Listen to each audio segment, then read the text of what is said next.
This is Dolynny TV, ladies and gentlemen. Welcome back to another edition of Edmonton Oilers discussion here on the channel. And let me tell you, being this close to rookie camp, being this close to the NHL season, doing what I do every single day as much and as often as I can, meaning comb for Oilers news. I think it goes without saying, it's a saying from Costa Rica itself. It's pura vida, the simple life, the pure life. It is a good gosh dang time to be an Oilers fan right now. I don't know if that intro made sense. I think that's a little bit too corny. I'm trying some things here, trying and it doesn't work. But regardless, we'll get on with what I'm talking about in terms of the Oilers news today. We had a couple more guys join the fray at the informal skates. Some rookies, some veterans. One guy who we are kind of on the fence about what he's going to do this year. And, of course, we got some news out of James Neal himself, the real deal James Neal, on what he's hoping to bring this NHL season to the Edmonton Oilers after coming over from the Calgary Flames.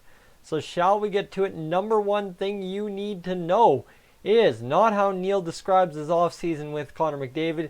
You need to know who joined the fray at the informal skates at the downtown community rink, and this is exactly what I've been looking forward to, guys. These are some names fans should be looking forward to. Zach Kassian, Marcus Granlund, Joel Persson, that's the one I'm talking about on the fence. We don't know what's happening with him. Camp will determine that.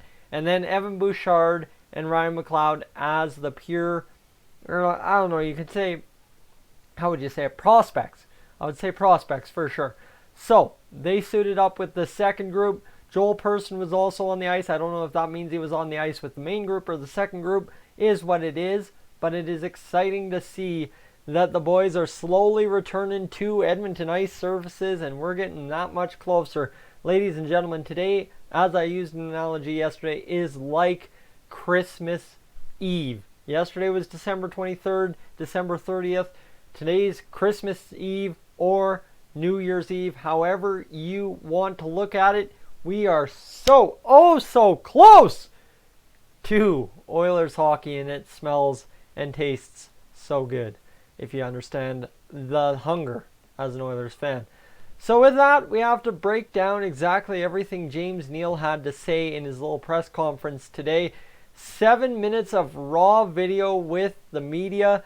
I mean, good on him. That's a tough go. Your big first skate with the Oilers, first few skates, and you got to go stand in there and face the media for 7 minutes and try to come up with more than 2 different responses. It is tough because we all know how things seem to work sometimes in those press conferences. And I'm not saying just in Oilers media, any hockey media. I've been in hockey media myself.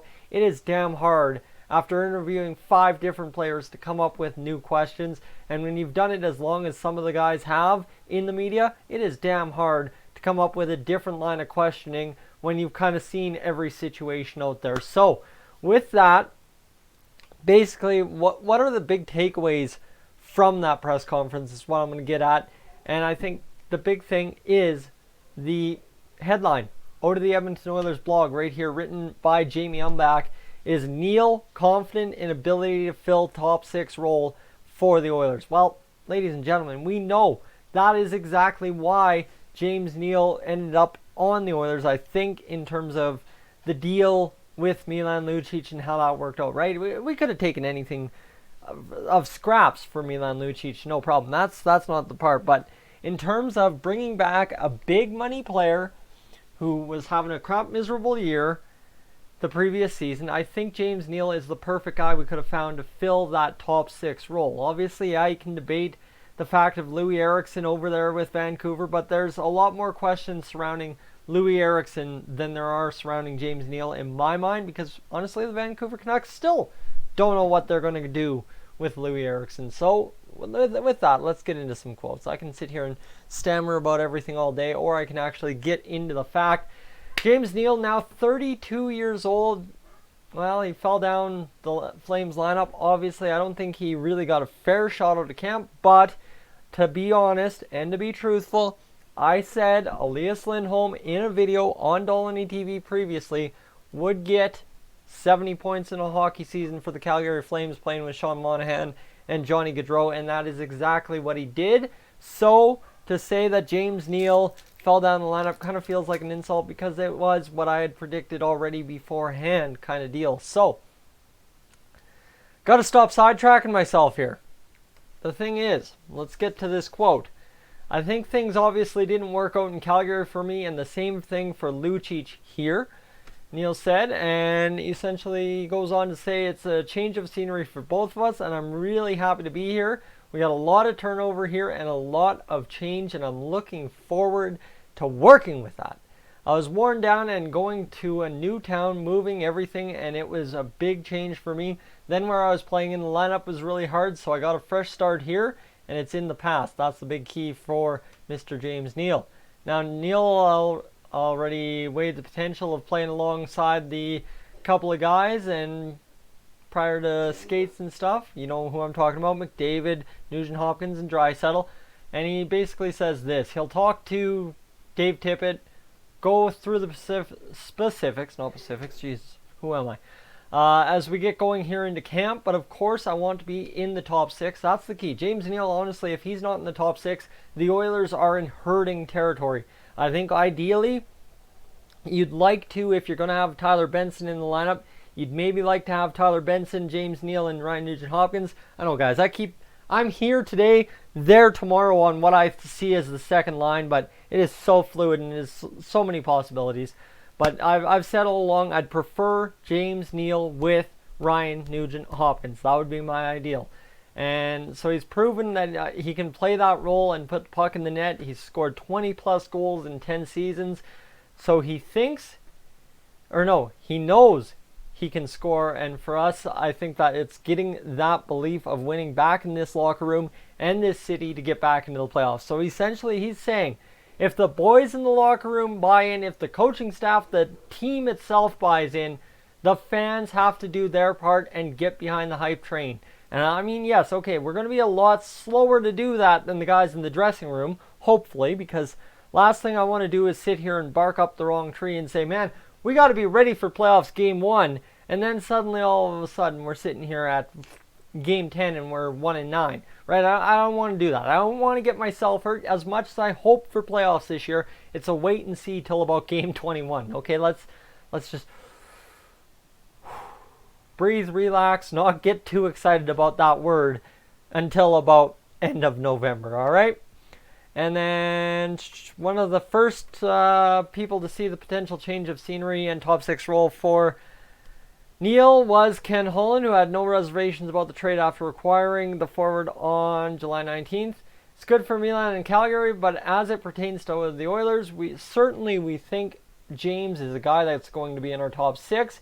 He scored 20 or more goals for 10 or 11 seasons. He's going to get a real opportunity to play with one of our top 2 centers and probably play on one of our 2 power play units.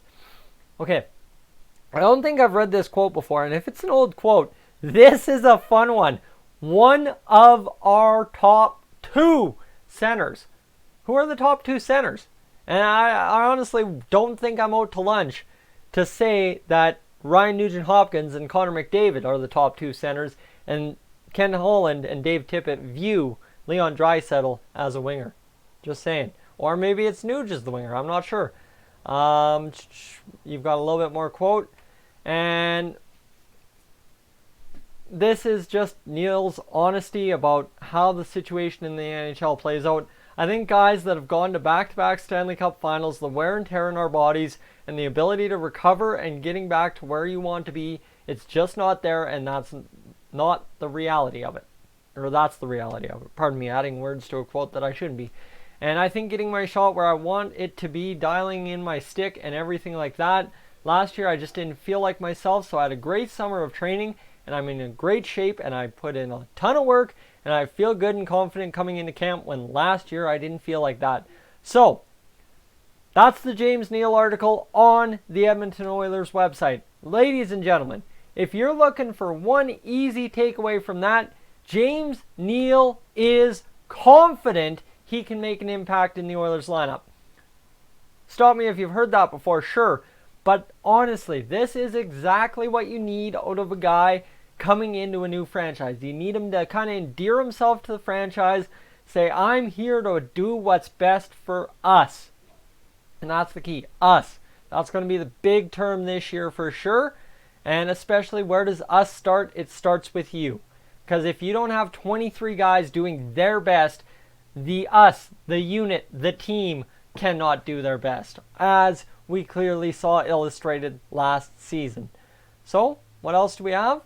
Neal just casually describes Connor McDavid's offseason, and where's the quote I want to see? Oh, obviously, this is again, endearing yourself to the franchise, saying you're going to do your best to do what you can do. James Neal on Connor McDavid wanting to win a Stanley Cup. He says, when you're one of the best players in the world, you want to win a Stanley Cup. I know that's at the top of his list. So coming in, James Neal, all the experience, all the leadership he brings, everything about James Neal, the Cup Finals, everything that is James Neal as a leader, a player, a goal scorer. He knows, end of the day, it's not as much about what he wants. It's not as much about who wants what. It's about what the team wants, and it's very much so dictated by having the best player in the world on your team who deserves and should win a cup based on stats and playing ability alone. Guys, I'm Tyson. This is Dolynny TV. That's my wrap. I'm sure there might be something else. I might give my little bit of a rookie camp preview if you understand where I'm going with that one. Oh, later on tonight, I will catch you in the comments down below. Definitely hit me up, and I will see you in the next one.